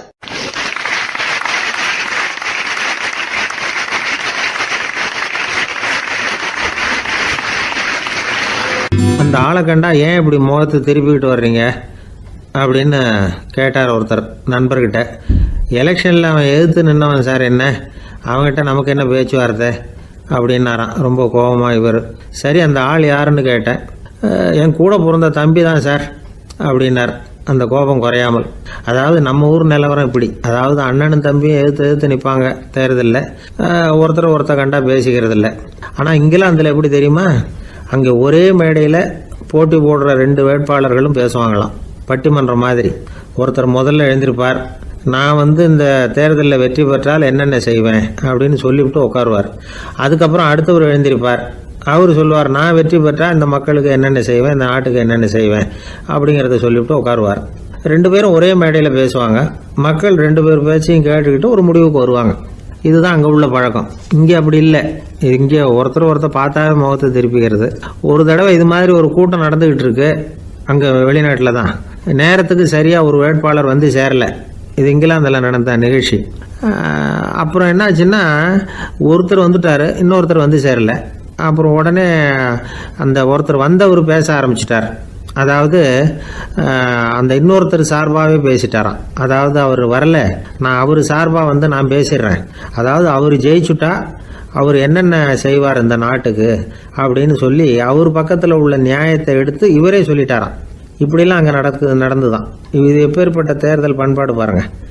அதனால் இன்னொரு விஷயம், இப்போ இங்கிலாந்துலாம் ஓட்டு கேட்குறப்ப வெற்றியா தோல்வியாங்கிறத ஓரளவுக்கு யூகிச்சு விடலாமா. இப்போ ஒரு வேட்பாளர் ஒரு வீட்டுக்கு முன்னாடி போய் நின்று எனக்கு ஓட்டு போடுவோன்னு கேட்குறாருன்னு வச்சுங்களேன், அதுக்கு என்ன பார்த்து செய்கிறோம், போயிட்டு வாங்க அப்படின்னு சில வீடுகளில் வாசலில் நின்று சொல்லி அனுப்பிச்சிருவாங்களாம். வேறு சில வீடுகளில் எப்படின்னா, வேட்பாளரை வீட்டுக்குள்ளே கூப்பிட்டு காபி சாப்பிட சொல்லி உபசரித்து அதுக்கப்புறம் அனுப்பி வைக்கிறது வழக்கமாக. இதில் எந்த வீட்டு ஓட்டு நிச்சயம் தெரியுமா? வாசலில் நின்று வழி அனுப்பி வச்சுட்றாங்க பாருங்கள், அவங்க ஓட்டு நிச்சயம். உள்ளே கூப்பிட்டு காப்பி கொடுத்து அனுப்புகிறாங்க பாருங்கள், அவங்க ஓட்டு நிச்சயம் இல்லையா? சரி, அப்புறம் ஏன் அந்த உபசரிப்பு அப்படின்னு கேட்டால் அதுக்கு ஒரு காரணத்தை சொல்கிறாங்க. அதாவது அது ஒரு அனுதாபத்தை தெரிவிக்கிற முறையாம். ஐயோ பாவம், நாம் இவருக்கு ஓட்டு தான் போட போகிறதில்ல, இதையாவது செய்வோம், காப்பியாவது சாப்பிட்டு போகட்டும் அப்படிங்கிற எண்ணமா. இப்படி அந்த ஒரு பழக்கம். ஆக அந்த ஊரில் நிறைய காப்பி சாப்பிட்ணும்னு ஒருத்தர் ஆசைப்பட்டால் தேர்தலில் தோற்று போகிறதுக்கு தயாராக இருக்கணும். ஒரு சமயம் ஒரு ஊரில் தேர்தல் நடந்துதான். ஒரு தொகுதியில் நின்று தோற்று போன ஒருத்தர் கையில் ஒரு துப்பாக்கியோட ஊருக்குள்ளே சுற்றிக்கிட்டு இருந்தாராம். ஒரு போலீஸ்காரர் அவரை பார்த்துட்டு சந்தேகப்பட்டிருக்கார். அதனால் அவரை தடுத்து நிறுத்தி, என்ன இது துப்பாக்கியோட சுற்றுறீங்களேன்னு விசாரிச்சிருக்கார். இதுக்கு அவர் சொன்னாராம், சார், இந்த தொகுதியில் மொத்தம் 1,00,000 வாக்காளர்கள், அதில் எனக்கு 10,000 பேர் மட்டும்தான் எனக்கு ஓட்டு போட்டிருக்கிறாங்க. அப்படின்னா எனக்கு வேண்டாதவங்க இந்த தொகுதியில் 90,000 பேர் இருக்கிறாங்கன்னு அர்த்தம். இப்படி ஒரு சூழ்நிலையில் நான் என்னுடைய பாதுகாப்புக்கு ஆயுதம் இல்லாமல் நடமாடலாமா அப்படின்னு கேட்டாராம். எவ்வளவு எச்சரிக்கை பாருங்கள். நம்ம ஊரில் சில பேர் ஓட்டு கேட்குற விதமே தனி. ஒருத்தர் ரொம்ப சாமர்த்தியமாக ஓட்டு கேட்பாராம். அவர் எப்படின்னா, ஒரு வீட்டுக்கு போகிறாருன்னு வச்சுங்களேன், அந்த நேரம் அந்த வீட்டுக்காரரு என்ன செஞ்சுக்கிட்டு இருக்கிறாரோ அதே வேலையை இவரும் கொஞ்ச நேரம் செய்வாராம், அவருக்கு ஒத்தாசையா. அதுக்கப்புறம் மெதுவாக பேச்சு கொடுப்பார், ஓட்டு கேட்பார், இது மாதிரி எலெக்ஷனில் நிற்கிறேன் கவனிக்கணும்னு. அது மாதிரி ஒரு தடவை அவர் போனப்போ அங்கே அவர் என்ன பண்ணிகிட்டு இருக்காரு, வீட்டுக்கு பின்னாடி மாட்டு கொட்டையில் பால் கறந்துக்கிட்டு இருக்கார் ஒரு பசுமாட்டுக்கிட்ட. அந்த வீட்டில் இவர் ஓட்டு கேட்க போனவர் இவர் ஓடி போய் இன்னொரு சொம்பை எடுத்துக்கிட்டு அதே மாட்டுக்கு இன்னொரு பக்கம் போய் உட்காந்துக்கிட்டு இவரும் பால் கறக்க ஆரம்பிச்சிட்டார். எதிர உட்காந்துட்டு இருக்காரு இவர் இந்த பக்கம் உட்காந்துருக்கார். கீழே கொஞ்சம் குனிஞ்சு பார்த்தா ஒருத்தர் முகத்தை ஒருத்தர் பார்க்கலாம். கொஞ்ச நேரம் ஆனதுக்கப்புறம் இவர் மெதுவாக அவர்கிட்ட பேச்சு கொடுத்தாராம்.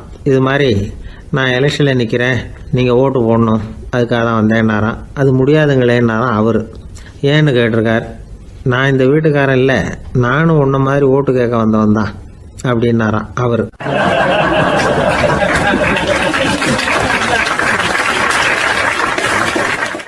எதிர்காலத்தை நினைச்சா எனக்கு ரொம்ப பயமா இருக்கு சார் அப்படின்னு சொல்றவங்க நிறைய பேர் இருக்கிறாங்க. அதாவது பயப்படாத மனிதர்கள்னு யாருமே கிடையாது. ஒவ்வொருத்தருக்கும் ஒவ்வொரு விதமான பயம் இருந்தாலும் ஒட்டுமொத்தமா பாக்குறப்போ மனிதனுக்கு 6 விதமான பய உணர்வுகள் வரலாம் அப்படின்னு பெரியவங்க சொல்றாங்க. எல்லா விதமான பயமும் இந்த 6 வகைக்குள்ள அடக்கம். அந்த 6 வகை பயமும் 6 எதிரிகள் மாதிரியாம். 6 எதிரிகளையும் புரிஞ்சுக்கிட்டோம்னா போதும், வாழ்க்கையில சுலபமா வெற்றி அடைய முடியும். சரி, அந்த 6 வகை பயம் என்னென்ன அப்படின்னு பார்ப்போம்.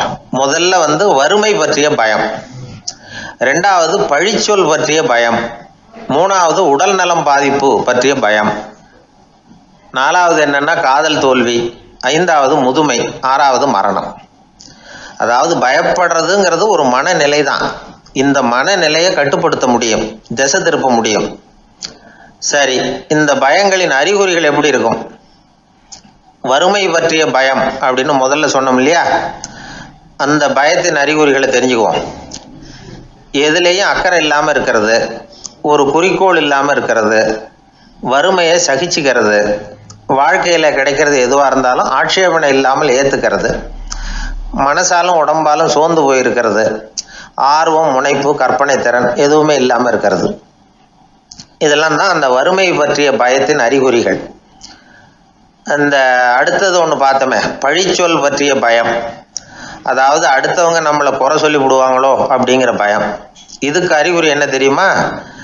புதியவர்களை சந்திக்கிறதுக்கு பயப்படுறது, முடிவு எடுக்க முடியாமல் குழம்புறது, பிரச்சனைகளை தவிர்க்க விரும்புறது, தாழ்வு மனப்பான்மை, வரவுக்கு மீறி செலவு செஞ்சு இமேஜை உயர்த்திக்கிறது, குறிக்கோள் இல்லாத வாழ்க்கை, இதெல்லாம் தான் அதுக்கு அறிகுறிகள். 3வது பயம் உடல் நலம் பாதிப்பு பற்றிய பயம், அதாவது நோய் பற்றிய பயம். ஒரு உண்மை என்ன தெரியுமா? டாக்டரை சந்திக்கிற மனிதர்களில் 75% பேர் தங்களுக்கு நோய் வந்துட்டுதுங்கிற கற்பனையில் இருக்கிறவங்களாம். நிஜமாவே நோய் கிடையாது அவங்களுக்கு. இந்த பயத்தின் அறிகுறிகள் என்னன்னா, வியாதிக்கான அறிகுறிகள் தன்னிடம் இருக்கிறதாக நினச்சிக்கிறது, எந்த நேரமும் வியாதியை பற்றியே பேசி பேசி மனசை அங்கேயே வச்சிருக்கிறது, நோய் சம்பந்தமான செய்திகளை படித்து நமக்கு இப்படி ஆயிடுமோ அப்படின்னு வேதனைப்படுறது, இதெல்லாம் தான் அதுக்கு அறிகுறிகள். 4வது பயம் காதல் தோல்வி. இது ரொம்ப வேதனை, உடம்பையும் மனசையும் சீரழிச்சு விடும். ஆண்களை விட பெண்கள் தான் இந்த பய உணர்வுல அதிகமாக பாதிக்கப்படுறாங்க. 5வது முதுமை பற்றிய பயம். 6வது மரண பயம். வயசான காலத்தில் எப்படி சமாளிக்கிறது அப்படிங்கிற பயம். ஆக இதையெல்லாம் நாம் புரிஞ்சிக்க வேண்டியது ரொம்ப அவசியம். இந்த 6 வகை பயங்களை சரியாக புரிஞ்சுக்கிட்டு நாம் நடந்துக்கணும். வாழ்க்கையின் முன்னேற்றத்துக்கு இந்த பயங்கள் முட்டுக்கட்டே ஆகிடக்கூடாது. உழைச்சி பணம் சேர்க்கணும், உற்சாகமாக மனசை வச்சுக்கணும்.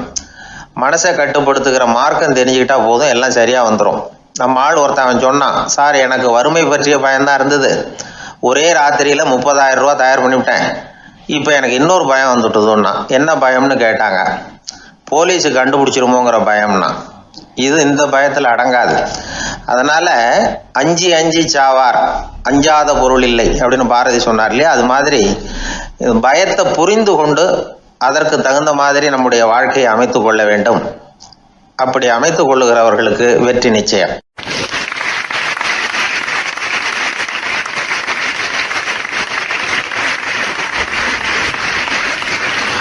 ஆயிரத்தி 1816 செப்டம்பர் மாதம் 11 பிரான்ஸ் தேசத்தில் உள்ள ஒரு மருத்துவமனை. அங்கே ஒரு இளம் டாக்டர் கொஞ்ச நாளைக்கு முன்னாடி தான் அந்த ஆஸ்பத்திரியில் புதுசாக வேலைக்கு சேர்ந்துருக்கிறார். அவர் பேர் ரெனே லெனக். அவர் அன்னைக்கு காலையில் அந்த மருத்துவமனையில் அப்படியே ரவுண்ட்ஸ் வந்துக்கிட்டு இருக்கிறார். வார்டில் ஒரு படுக்கையில் ஒரு இளம் பெண் படுத்திருக்கிறார். அந்த பொண்ணுக்கு இருதய நோயாக இருக்கலாம்ங்கிறது மற்ற டாக்டர்கள் சந்தேகம். அந்த காலத்துல எல்லாம் ஒருத்தருடைய இருதய துடிப்பை தெரிஞ்சுக்கணும்னா நோயாளியின் மார்பில் டாக்டர் காதை வச்சு பார்த்து தான் தெரிஞ்சுக்கிறது வழக்கம். ஆனால் இந்த பெண்ணும் இளம் பெண், அந்த டாக்டரும் புதுசாக சேர்ந்துருக்கிறவர். அதனால் பரிசோதனை பண்ண தயங்கினார். கொஞ்ச நேரம் யோசனை பண்ணார். திடீர்னு ஒரு ஞாபகம் வந்தது அவருக்கு. அதாவது அன்னைக்கு விடியற் காலையில் தோட்டத்தில் அப்படி வாக்கிங் போயிட்டு இருந்தப்போ சின்ன பசங்கள்லாம் ஒரு மரக்கட்டையை வச்சு விளையாடிக்கிட்டு இருந்தாங்களாம். அதை இவர் பார்த்துருக்கிறார். அது என்ன விளையாட்டுனா, ஒரு நீளமான மரப்பலகை, அதில் ஒரு முனையில் ஒரு பையன் தன்னுடைய காதை வச்சுக்கிட்டு இருக்கிறான், மறுமுனையில் இன்னொரு பையன் அந்த மரப்பலகையை ஒரு ஆணியால் கீறிக்கிட்டு இருக்கிறான். ஒரு முனையில் ஆணியால் கீறும் பொழுது மறுமுனையில் காதை வச்சிருக்கிற பையனுக்கு அந்த சத்தம் துல்லியமாக கேட்குது.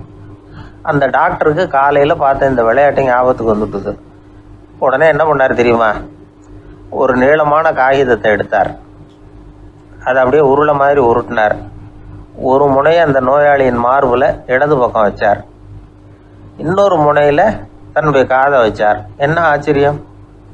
நோயாளியின் மார்பில் நேரடியாக காதை வச்சு கேட்குறத விட துல்லியமாக கேட்டுது இதய துடிப்பு. இதய துடிப்பு மட்டும் இல்லை, மூச்சு இழுத்து விடுறது, திரவ பொருள்களின் அசைவு, எல்லா சத்தமும் தெளிவாக கேட்குது. கிரேக்க மொழியில் ஸ்டெத்தாஸ் அப்படின்னா மார்பு, ஸ்கோப்பின் அப்படின்னா பார்ப்பதுன்னு அர்த்தம். அதனால் டாக்டர் ரெனே லெனக் தான் கண்டுபிடிச்ச கருவிக்கு ஸ்டெத்தஸ்கோப் அப்படின்னு பேர் வச்சார். அவரே முதல் மாடலையும் செஞ்சார். அளவு ரொம்ப பெருசாக இருந்தது, சுலபமாக எடுத்துகிட்டு போகிறது கஷ்டம், அது அவ்வளோ கஷ்டமாக இருந்தது அது.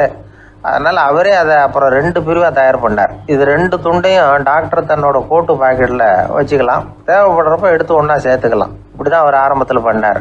தன்னுடைய இந்த கண்டுபிடிப்பை பற்றி அவர் ஒரு புத்தகம் எழுதினார். நிறைய விற்றுது, புகழும் பணமும் சேர்ந்தது. பணமும் புகழும் சேர்ந்தது மாதிரியே அவருக்கு ஒரு நோயும் சேர்ந்தது. அது என்ன நோயின்னு கண்டுபிடிக்கிறதுக்கும் அவர் கண்டுபிடிச்ச கருவி தான் உபயோகப்பட்டு தான். அவரே அதை கண்டுபிடிச்சார். அவருக்கு வந்திருந்தது காச நோய். 1826 ஆகஸ்ட் மாதம் 13 உலகத்தின் முதல் ஸ்டெதஸ்கோப்பை கண்டுபிடிச்ச டாக்டர் ரெனே லெனக் காலமானார். அவர் சாகிறதுக்கு முன்னாடி மரத்தால் செஞ்சு வச்சுருந்த ஸ்டெதஸ்கோப்பை தனக்கு வேண்டியப்பட்ட ஒரு டாக்டர்கிட்ட கொடுத்து, என்னுடைய சொத்துக்கள்லேயே ரொம்ப வசந்தது அப்படின்னு சொன்னாராம். அதுக்கப்புறம் 3 வெள்ளைக்காரங்க சேர்ந்து இந்த கருவியில் சில மாற்றங்களை பண்ணாங்க. ஆனால் 1829 லண்டனில் டாக்டர் நிக்கோலஸுங்கிறவர் ஒரு காதால் இதய துடிப்பை கேட்குறத விட டாக்டர் 2 காதாலையும் கேட்குறது தான் சரியாக இருக்கும் அப்படின்னு ஒரு கருத்தை வெளியிட்டார். அதுக்கப்புறம் ரொம்ப காலம் கழித்து 1852 ஜார்ஜ் காமான் அப்படிங்கிறவர் ரப்பர் டியூப்களை உபயோகப்படுத்தி 2 காதாலையும் கேட்குற மாதிரி ஒரு புதிய வடிவத்தை அதுக்கு கொடுத்தார். அதுக்கு பிறகு அது படிப்படியாக எவ்வளவோ மாற்றங்கள் இருந்தாலும் ஆரம்பத்தில் டாக்டர் ரெனே லெனக் உருவாக்கின அடிப்படை மாடலை யாரும் மாற்றி அமைக்கலைங்கிறது தான் முக்கியமான விஷயம். நமக்கு தெரிஞ்ச ஒரு ஆஸ்பத்திரி, அதில் ஒரு நோயாளி, காலை நேரத்தில் நர்ஸு அந்த பக்கமாக போயிட்டு இருந்தாங்க. அதை பார்த்துட்டு ஒரு நர்ஸுன்னு கத்துறார். நர்ஸு அவசரமாக ஓடி என்ன விஷயம்னு கேட்டாங்க. சிஸ்டர், இங்கே பாருங்கள், உங்கள் டாக்டரை என் நெஞ்சில் அவர் காதை வச்சு கேட்டுக்கிட்டு இருக்கிறார் அப்படின்னார் நோயாளி. சிஸ்டர் பதட்டப்படாமல், அதனால் என்ன, இந்த டாக்டர் பழமையான விஷயங்களில் ரொம்ப நம்பிக்கை உள்ளவர், அதனால் ஸ்டெதாஸ்கோப்பை உபயோகப்படுத்தாமல் காதை வச்சு கேட்குறார், அது ஒன்றும் தப்பு இல்லை அப்படின்னாங்களாம். ஐயோ, அதுக்காக இல்லை சிஸ்டர், இவர் என் நெஞ்சு மேலே தலையை வச்சது நேற்று ராத்திரி 9 மணி, இப்போ விடிஞ்சு போச்சு, இன்னமும் தலையை எடுக்கவே இல்லை, அதுக்காக தான் சந்தேகப்பட்டு உங்களை கூப்பிடுறேன் அப்படின்னாராம்.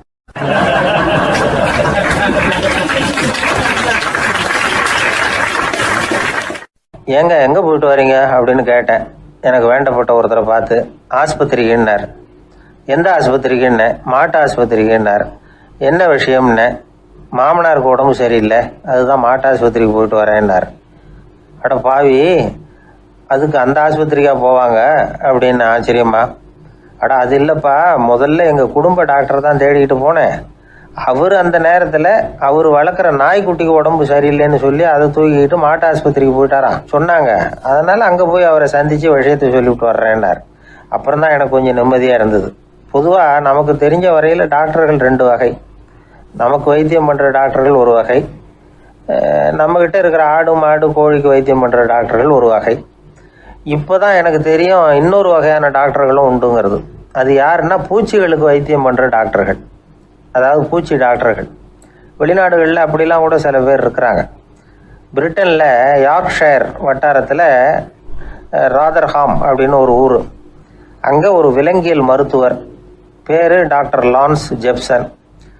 அவர் ஆஸ்பத்திரி வாசலில் பார்த்தீங்கன்னா தினமும் நிறைய பேர் நின்றுக்கிட்டு இருப்பாங்க. கையில் கண்ணாடி குடுவை, தகர டப்பா இப்படி ஏதாவது இருக்கும், அதுக்குள்ளே ஏதாவது பூச்சிகள் இருக்கும். அதுக்கு வைத்தியம் பண்ணுறதுக்காக வந்தவங்க தான் அவங்க எல்லாம். சிலந்தி பூச்சி, பல்லி, தேள், பாம்பு அப்படி ஏதாவது இருக்கும். பொழுதுபோக்காக சில பேர் நாய், பூனை, கிளி, மைனா, புறா இப்படி ஏதாவது வளர்க்குறாங்கல்ல, அது மாதிரி இப்போல்லாம் தேள், பல்லி, பாம்பு, பூச்சி இதையெல்லாம் வளர்க்க ஆரம்பிச்சிட்டாங்களாம். இது ஒரு புது ஃபேஷன். இப்போ கூண்டுக்குள்ளே டப்பாக்குள்ளே போட்டு வளர்க்குறது, அதுக்கு ஏதாவது நோய் வந்துட்டுதுன்னா வைத்தியம் பண்ணுறதுக்கு டாக்டர்கிட்ட வந்துட வேண்டியது, இப்படி இந்த பழக்கம்லாம் நிறையா வந்துட்டுது.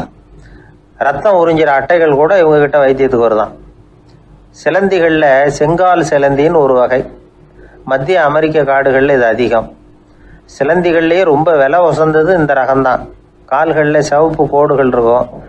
இந்த இனம் இப்போ குறைஞ்சிக்கிட்டே வர்றதுனால சர்வதேச விதிகளின்படி இவற்றின் ஏற்றுமதி இறக்குமதிக்கு தடை விதிக்கப்பட்டிருக்குது.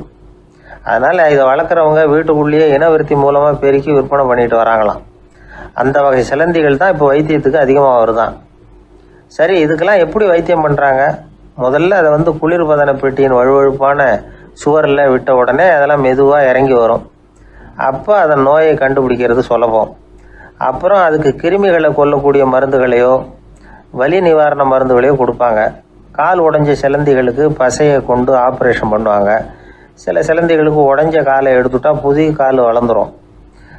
சிலந்திகளை மனிதர்கள் கையில் எடுக்கிறப்போ அது பயந்து போய் கீழே குதிக்குது, அதனால் கால் உடஞ்சி விடுது, இல்லைன்னா வயிறு சேதமடையுது. அந்த நிலைமையில் வர்ற சிலந்திகளுக்கு மயக்க மருந்து கொடுத்து ஆப்ரேஷன்லாம் கூட பண்ணுறாங்களாம். பார்த்தீங்களா பூச்சிகளுக்கு வந்த வாழ்வே. நம்ம ஊர்லேயும் வீடுகளில் பூச்சிகள் வளர்க்குறது உண்டு. ஒருத்தர் வந்தார், எனக்கு 3000 கரப்பாம்பூச்சி அவசரமாக தேவைப்படுது, எங்கே கிடைக்கும்னு கேட்டார். கரப்பாம்பூச்சியா, அது என்னத்துக்குன்னு கேட்டோம். அது வேற ஒன்றும் இல்லை, நான் குடியிருக்கிற வாடகை வீட்டை காலி பண்ண போகிறேன். வீட்டு சொந்தக்காரர் என்ன சொல்கிறாருன்னா, இந்த வீட்டுக்கு நான் குடி வந்தப்போ எப்படி இருந்ததோ அதே நிலைமையில் விட்டுட்டு போகணும்னு வீட்டுக்காரர் சொல்லியிருக்கிறார், அதனால தான் கேட்டேன் அப்படின்னார்.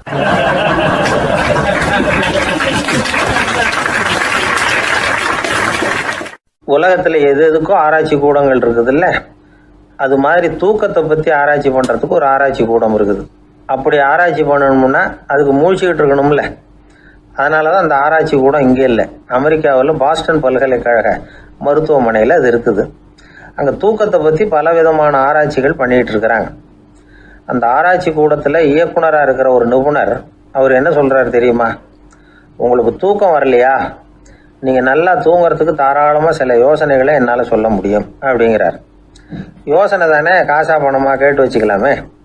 உணவு, மனநிலை, தூங்கும் இடத்தோட சூழ்நிலை, படுக்கைக்கு செல்கிறப்போ உள்ள பழக்க வழக்கங்கள், இது காரணமாக ஒருத்தருக்கு தூக்கம் வராமல் போகலாம். தூக்கம் வராததுக்கு இதுதான் காரணம்னா அதையெல்லாம் சுலபமாக கட்டுப்படுத்தலாங்கிறார் அவர். தூக்கத்தை வரவழைக்கக்கூடிய ஒரு நல்ல மருந்து உடற்பயிற்சி. ஆனால் ஒன்று, படுக்க போகிற நேரத்தில் இது மாதிரி உடற்பயிற்சிகள் எல்லாம் செய்யக்கூடாது. கொஞ்சம் முன்னாடி பகல்லையே இந்த பயிற்சிகளை செய்கிறது நல்லது. தூக்கம் வராமல் அவதிப்படுறவங்க பிற்பகல் நேரங்களில் காஃபி, டீ இது மாதிரி பானங்களை சாப்பிடக்கூடாது. மது அருந்துறது கூட தூக்கத்தை பாதிக்கும். வெது வெதுப்பான நீரில் குளிக்கிறது, தியானத்தில் ஈடுபடுறது, ஓய்வாக இருக்கிறது, படுக்கிறது, அதாவது படுக்கிறதுக்கு முன்னாடி ஒரு கோவலை பால் சாப்பிட்றது, இதெல்லாம் தூக்கத்தை வரவழைக்கிறது ரொம்ப உதவியாக இருக்கும். இன்னொரு விஷயம் என்னென்னா, தூங்கி ஆகணுமேங்கிற கவலை வேண்டியதில்லை.